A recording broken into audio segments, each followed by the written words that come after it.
Pemirsa, wacana pembangunan rumah susun di Bali kembali mencuat dengan berbagai alasan. Salah satu alasannya adalah menghindari alih fungsi lahan.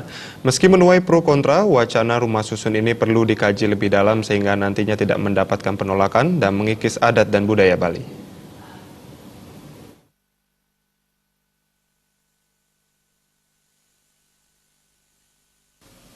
Semakin sempitnya lahan perumahan di Bali membuat para pengembang harus berpikir panjang untuk memenuhi kebutuhan rumah, sementara tuntutan akan perumahan semakin tinggi.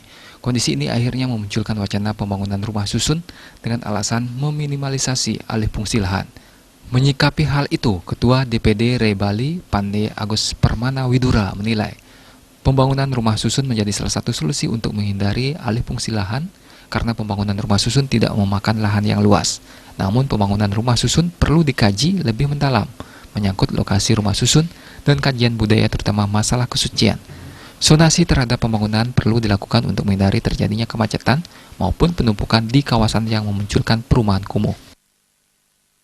Kita melihat bahwa rumah susun ini adalah sebagai salah satu jalan kita untuk menghindari alih fungsi lahan, itu yang pertama. Terus habis itu juga kita bisa untuk menyediakan rumah-rumah bagi masyarakat-masyarakat di perkotaan.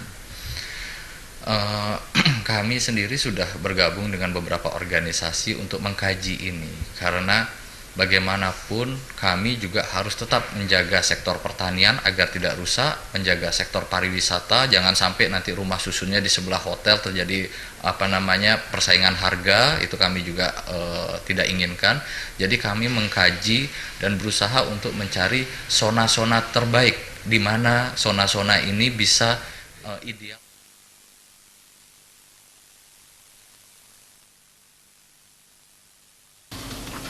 Meski masih menuai pro kontra, pembangunan rumah susun menjadi salah satu alternatif untuk mengatasi dan mengurangi terjadinya alih fungsi lahan dan memenuhi kebutuhan rumah.